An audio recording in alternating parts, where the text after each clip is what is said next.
शुरुआत करते हैं दोस्तों आज के न्यूज़पेपर के हम एडिटोरियल वाले हिस्से के साथ में। आज दो एडिटोरियल के ऊपर हम चर्चा करने वाले हैं। पहला जो एडिटोरियल डिस्कस करने वाले हैं वो जीएसटी के कलेक्शन को लेकर के है, और दूसरा जो एडिटोरियल हम देखने वाले हैं वो मल्टी डायमेंशनल पावर्टी इंडेक्स से रिलेटेड है। शॉर्टकट में इसको एमपीआई बोला जाता है। तो ये वाला जो इंडेक्स है इंडिया की तरफ से जारी नहीं किया गया है, ये इंटरनेशनल लेवल पर जारी किया गया है। मतलब इसमें बहुत सारे देशों में मल्टी डायमेंशनल पॉवर्टी का क्या ट्रेंड चल रहा है उसके ऊपर, उसकी मेथोडोलॉजी के ऊपर थोड़ा सा विचार व्यक्त किया गया है। तो पहला वाला जो एडिटोरियल डिस्कस करेंगे जीएसटी के ऊपर है, इसलिए जीएसटी के बारे में थोड़ी सी बेसिक जानकारी देखने वाले हैं।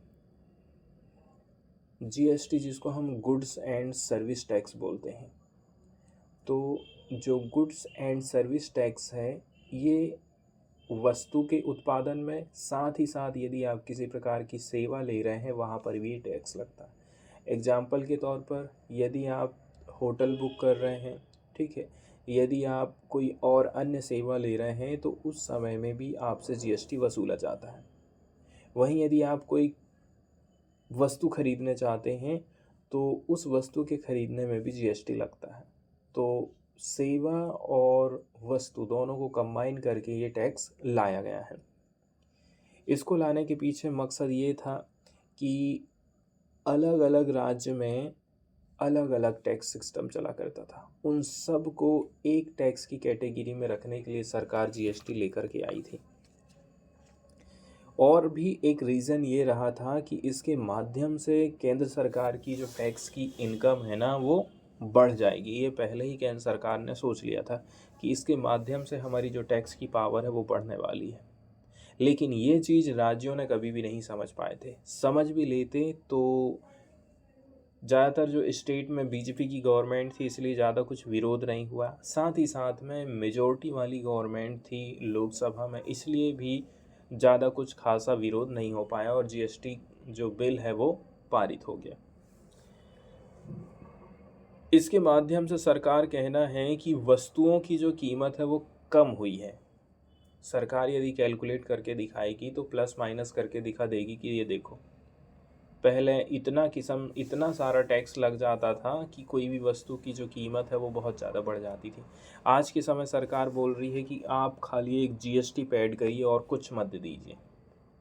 लेकिन जो कपड़ा है चाहे कोई भी वस्तु हो, पहले जीएसटी के नहीं आने के पहले शायद आप खुद देखे होंगे कि उनकी कीमत कम हुआ करती थी।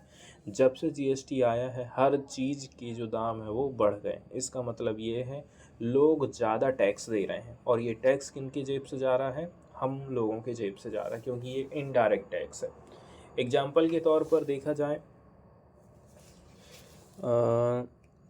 आप कोई होटल जाते हैं, ठीक है, कोई रेस्टोरेंट जा रहे हैं और वहाँ पर 300 रुपया का बिल बन रहा है, ठीक है, और जीएसटी यदि वहाँ पर 5% है, ठीक है, यदि जीएसटी 5% है, इसका मतलब ये है 100 रुपये में आप कितना रुपये दे रहे हैं? 5 रुपये दे रहे हैं। 200 में, ठीक है, फिर 5, फिर 5, इस प्रकार से आपसे 15 रुपया का जो टैक्स है वो आपसे लिया जा रहा है। और ये वाला टैक्स फिर क्या करेंगे? वो जो रेस्टोरेंट वाला है वो सरकार को भरेगा। मतलब यहाँ पर जो रेस्टोरेंट वाला है वो टैक्स से बच गया है, आप ये सोच लीजिए। इसलिए तो इसको इनडायरेक्ट बोलते हैं। लग किसी पर रहा है लेकिन भर कोई और रहा है, इस प्रकार का ये टैक्स है। डायरेक्ट टैक्स किसको बोलते हैं?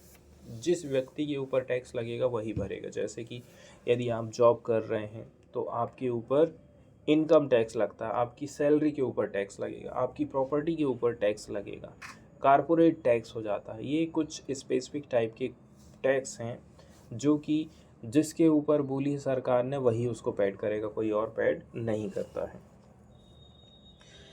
जीएसटी जिसको हम गुड्स एंड सर्विस टैक्स बोलते हैं, एक प्रकार से इनडायरेक्ट टैक्स होता है जिसने बहुत सारे इनडायरेक्ट टैक्स को रिप्लेस कर दिया है। जैसे कि एक्साइज ड्यूटी हुआ करता था, वैट हुआ करता था जिसको वैल्यू एडिड टैक्स बोलते हैं, सर्विस टैक्स हुआ करते थे, इन सब को ख़त्म करके हम एक टैक्स लेके आए हैं। गुड्स एंड सर्विस टैक्स को पारित किया गया था पार्लियामेंट के द्वारा 29 मार्च 2017 को, एंड ये 1 जुलाई 2017 से लागू हो गया है। यदि हम अदर वर्ड्स में कहें तो गुड्स एंड सर्विस टैक्स किनके ऊपर लागू होता है? Levied on the provision of goods and services. Goods and services के जहाँ कहीं पर भी प्रावधान हो रहा है, यूज़ हो रहा है, वहाँ पर जीएसटी लगेगा। गुड्स एंड सर्विस टैक्स जो लगाया गया है, ये मल्टी स्टेज वाला कहना चाहिए जीएसटी टैक्स लाया गया है। इसको हम डेस्टिनेशन बेस्ड टैक्स बोलते हैं, जो कि प्रत्येक वैल्यू एडिशन पर लगेगा। एग्जाम्पल के तौर पर कच्चा माल खदान से निकला है, ठीक है, इसके बाद उसको आप प्रोसेस कर रहे हैं, कोई और मटेरियल बना रहे हैं, मटेरियल बनाने के बाद आप उससे चीज़ों को बना रहे हैं, वहाँ पर भी टैक्स लगेगा। मतलब प्रत्येक स्टेज पर ये टैक्स लगेगा। एग्जाम्पल के तौर पर कपड़ा का हम एग्जाम्पल ले लेते हैं, ठीक है। कपड़ा की यदि हम बात करें, ठीक है, जैसे कि ये धागा है, धागा से, ठीक, इस प्रकार से कपड़ा बना है, कपड़ा से फिर सिलाई विलाई करके फाइनल प्रोडक्ट तैयार किया जा रहा है। तो प्रत्येक स्टेज में धागा बना रहे हैं, यहाँ पर भी धागा की खरीदी बिक्री में भी जीएसटी लगेगा, उससे कपड़ा तैयार कर लिए हैं, यहाँ पर भी जीएसटी लगेगा, और फाइनल प्रोडक्ट में भी जीएसटी लगेगा। अब हम एडिटोरियल की यदि बात करें तो देखिए, जीएसटी का जो कलेक्शन रहा है, बताया जा रहा है पिछले कुछ महीनों से ठीक ठाक रहा है। तो ये जो जीएसटी का कलेक्शन ठीक ठाक हम देख रहे हैं, इसका रीज़न ये नहीं है कि सरकार ने जीएसटी कलेक्शन की जो मेथड है उसको टाइट कर दी है, ठीक है।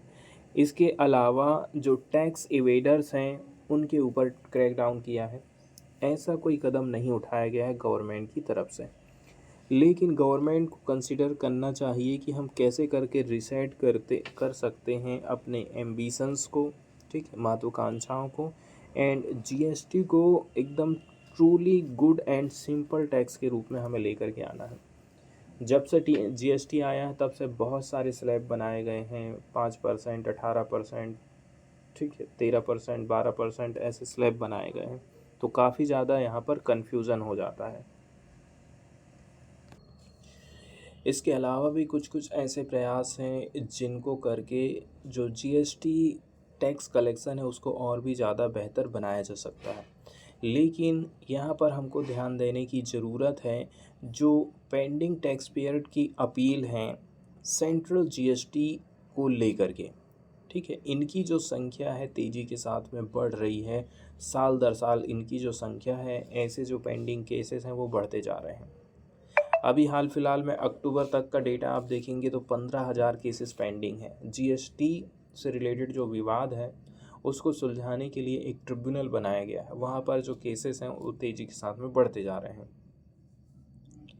एंड ये काफ़ी क्लियर हो जाता है, ज़रूरी हो जाता है कि जो अपीलेट ट्रिब्यूनल्स हैं, ठीक है, जिनको क्लियर किया गया है जीएसटी काउंसिल के द्वारा, ये सीधे सीधे तौर पर ऑपरेशनल हो जाएं at the earliest and to unwind this pendency.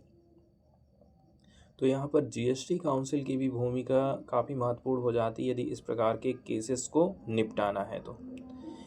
इसके अलावा कुछ कुछ जो क्रिटिकल चीज़ें हैं उसके लिए हमें रोड मैप तैयार करना है कि कैसे करके आप पेट्रोलियम एंड इलेक्ट्रिसिटी को जीएसटी के फ्रेमवर्क में ला सकते हैं, एंड जो कॉम्प्लिकेटेड मल्टीपल इसका रेट स्ट्रक्चर है उसमें आप सुधार कर सकते हैं। इसके बाद नेक्स्ट वाला जो एडिटोरियल है इसको हम डिस्कस करते हैं, जो कि मल्टी डायमेंशनल पॉवर्टी इंडेक्स से रिलेटेड है। अभी हाल फिलहाल में 2023 का एक डेटा रिलीज़ किया गया है, रिपोर्ट रिलीज़ करी गई है, उसमें बताया जा रहा है कि इंडिया ने गरीबी को दूर करने के लिए काफ़ी कुछ बेहतर काम किया है। लेकिन यहाँ पर इंडिया की तरफ से कुछ डेटा प्रस्तुत किया गया, इसके साथ ही साथ में इंटरनेशनल लेवल पर जो चीज़ें प्रस्तुत करी गई हैं वो काफ़ी मेच खा रही, क्योंकि वहाँ पर इंडिया के सरकारी डेटा का इस्तेमाल किया गया है, और सरकारी डेटा में ज़्यादातर हम देखते हैं कि चीज़ें हमेशा अच्छी ही होती हैं, और इसी हिसाब से ही इस इंडेक्स में देखेंगे तो बहुत सारे जो लोग हैं उनको गरीबी से बाहर बताया गया है। इसलिए बोला जा रहा है कि सरकार की तरफ से जो इंडेक्स जारी किया गया है, रिपोर्ट जारी करी गई है, उसमें कुछ कुछ कमियां हैं। 250 शब्दों में जो आंसर राइटिंग हमको करना है, उसका जो क्वेश्चन रहेगा वो रहेगा कि अभी हाल फिलहाल में जो मल्टी डायमेंशनल पॉवर्टी इंडेक्स की रिपोर्ट आई है, उसमें जो बातें लिखी हुई हैं, कुल मिलाकर के अभी हाल फिलहाल में गवर्नमेंट की तरफ से जो प्रयास किए गए हैं गरीबी को दूर करने के लिए, उस चीज़ को बढ़ा चढ़ा करके वो बातें प्रस्तुत करती है, और कुल मिलाकर के सरकार को सपोर्ट करती हैं वो बातें। और फिर आने वाले टाइम में सरकार फिर गरीबी को लेकर के कोई कदम उठाने वाली नहीं है। यदि हम बात करें कि हेल्दी लाइफ में हमारा जीवन कैसा रहता है, हेल्दी लाइफ स्टाइल हम किसको बोलेंगे, तो एग्जाम्पल के तौर पर बोला जा रहा है कि न केवल हम किसी प्रकार के डिसीज़ से मुक्त हैं, इसके अलावा साथ ही साथ में हमारी जो लाइफ स्टाइल है, फिजिकल तौर पर भी हम स्वस्थ हैं, मानसिक तौर पर भी स्वस्थ हैं, शारीरिक तौर पर भी स्वस्थ हैं, और साथ ही साथ में हम किसी प्रकार से रोग से ग्रसित नहीं हैं। इसका मतलब ये नहीं है कि इन सारी चीज़ों से हमारी बॉडी में मोटापा आ जाए, ठीक है, और मोटापा से फिर दूसरी बीमारी चालू हो जाए। हेल्दी यदि होना है तो इसके लिए कुछ रिक्वायरमेंट बताई गई हैं, जैसे कि हमारी जो डाइट है वो एकदम संतुलित होना चाहिए, फिज़िकल एक्सरसाइज हमें करते रहना है। इस प्रकार से हम हेल्दी लाइफ की ओर बढ़ सकते हैं।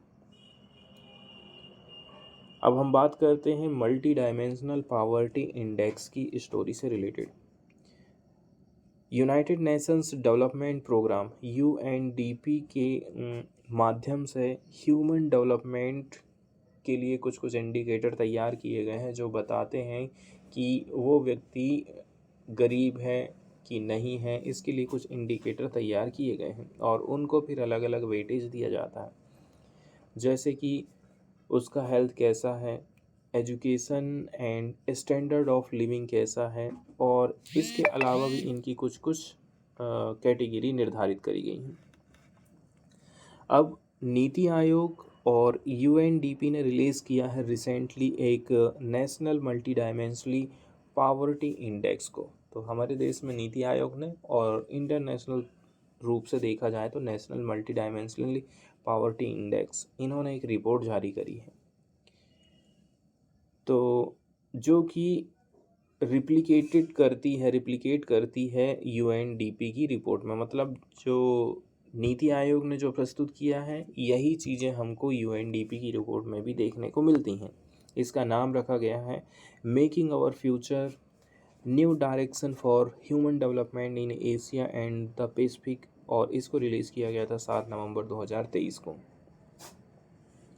हालांकि देखा जाए इस रिपोर्ट में कुछ कुछ कमियां हैं ह्यूमन डेवलपमेंट इंडेक्स को लेकर के, जैसे कि यहाँ पर आपको एग्रीगेशन देखने को मिलेगा, एंड यूनिफॉर्म जो वेटिंग दी जा रही है वो सामूहिक रूप से रहता है, सिंगल के हिसाब से डेटा यहाँ पर प्रस्तुत नहीं किया जाता है।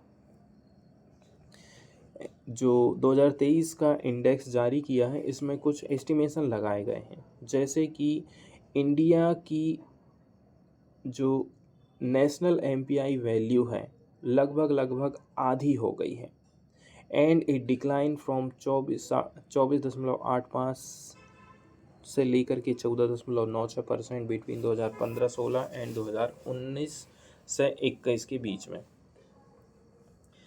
तो पहले आप ये कह सकते हैं कि MPI की जो वैल्यू हुआ करती थी, पहले 24 हुआ करती थी, वो घट करके 14 हो गई है। मल्टी डायमेंशनली जो इंडेक्स है, मल्टी डायमेंशनल पॉवर्टी इंडेक्स की जो वैल्यू है वो घट करके कम हो गई है।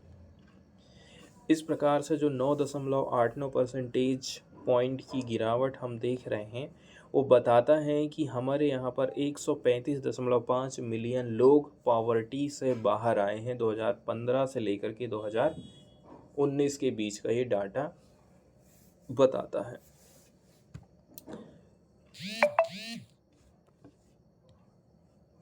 लेकिन ये सारी चीज़ें जो यहाँ पर प्रस्तुत करी गई हैं, जो मेथड यूज़ करी गई है, इसको लेकर के बहुत सारी चिंताएं हैं। ये जो एस्टिमेशन लगाए जाते हैं कि तेज़ी के साथ में रिडक्शन हो रहा है एमपीआई में, ठीक है, ये लेकिन फेस वैल्यू नहीं बताती है वेरियस रीजंस को, लेकिन कुल मिलाकर के ये मिसलीड करने का काम करते हैं और लोगों को गलत इन्फॉर्मेशन देने का काम कर रहे हैं। पहले नंबर की बात ये है, जो एमपीआई है, ये वाला जो इंडेक्स है, ये एनएफएचएस 4 पर आधारित है।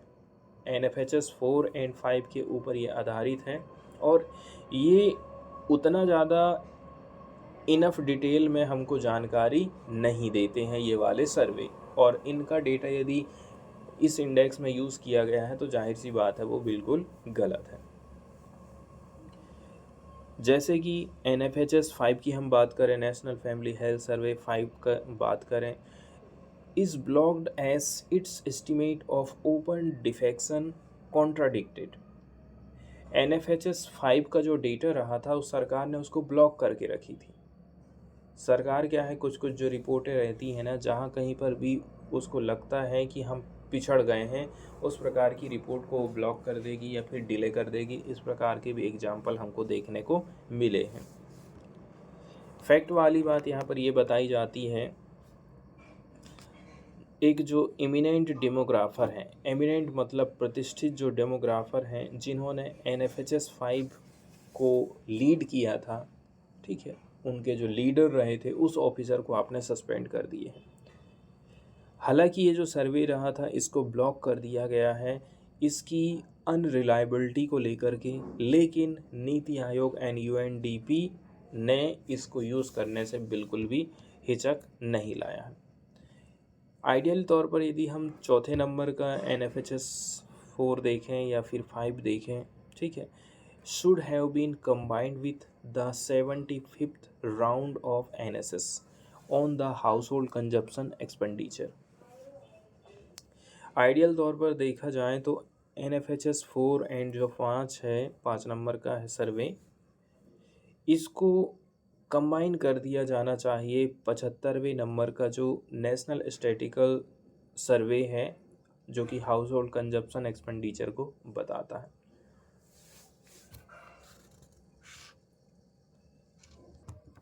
अब यदि सरकार बोल रही है कि बहुत सारे लोग, 135 मिलियन लोग गरीबी से बाहर आए हैं, तो ये चीज़ कैसे हो सकता है?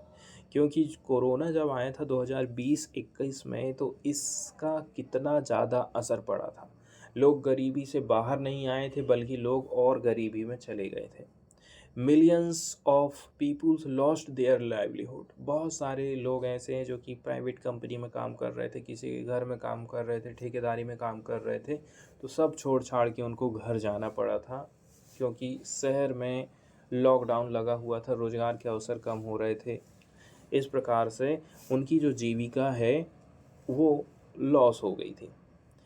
इसके साथ ही साथ में बहुत सारे जो लोग हैं ऐसे ही मर रहे हैं, ठीक है, रिवर्स माइग्रेशन को फेस कर रहे हैं, and from a lack of access to vacancies and medical care. ना तो मेडिकल केयर है और ना ही उनके लिए कोई वैक्सीनेशन का प्रोग्राम चलाया जा रहा है ठीक ठाक तरीके से, इसलिए उनकी जानें जा रही हैं।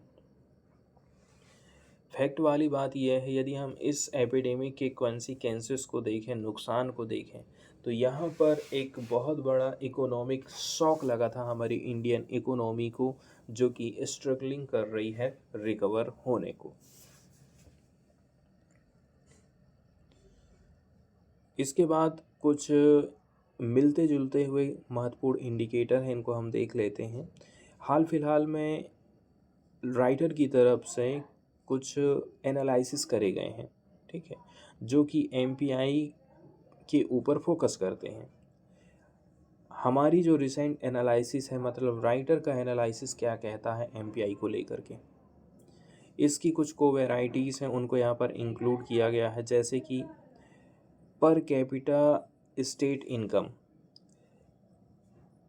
साथ ही साथ में share of criminals among state MP, share of urban population, health and education expenditure कैसा है, साथ ही साथ में अनऑब्जर्व्ड स्टेट फिक्स्ड इफेक्ट्स, मतलब स्टेट कितना प्रोग्रेसिव है। ये सारे कुछ इंडिकेटर नए नए तैयार करे गए हैं और इनसे तुलना करी जा रही है एमपीआई की।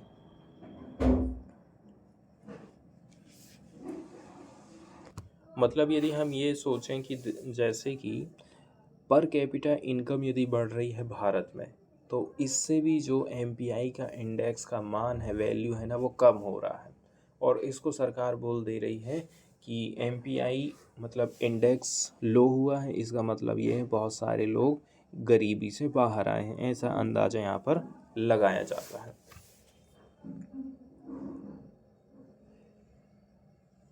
इसके बाद यदि हम in the next in order of importance इस अर्बन लोकेशन, अब जो नेक्स्ट पॉइंट बताया जा रहा है वो अर्बन लोकेशन को लेकर के, यदि 1% भी इंक्रीज हो रहा है अर्बन लोकेशंस में, इसका मतलब ये है कि 0.9% इंक्रीज होगा एमपीआई में।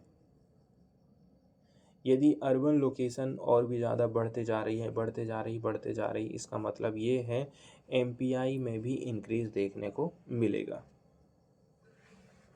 अब यहाँ पर कोई सरप्राइज़ वाली बात नहीं है, क्योंकि रूरल अर्बन माइग्रेशन एसोसिएटेड है ग्रोथ ऑफ स्लम्स से रिलेटेड, सब ह्यूमन लिविंग कंडीशन से रिलेटेड।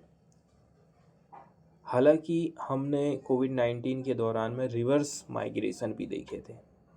यहाँ पर बताया जा रहा है कि यदि माइग्रेशन होता है तो हमारे देश में स्लम्स भी बढ़ते जाते हैं, और स्लम्स बढ़ रहे हैं तो इसका मतलब ये है एमपीआई में भी हमारी वैल्यू बढ़ना चाहिए।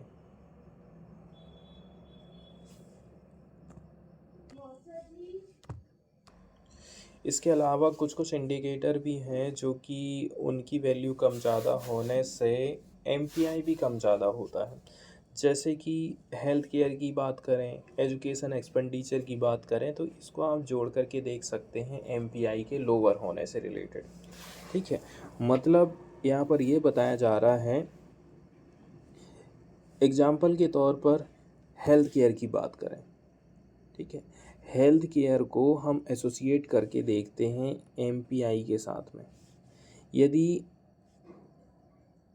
हेल्थ केयर के ऊपर हम ज़्यादा पैसा खर्चा करते हैं, ठीक है, सरकार ज़्यादा पैसा खर्चा कर रही है, इसका मतलब ये है कि लोगों के जेब में पैसा नहीं है इतना कि वो इलाज कर सकें।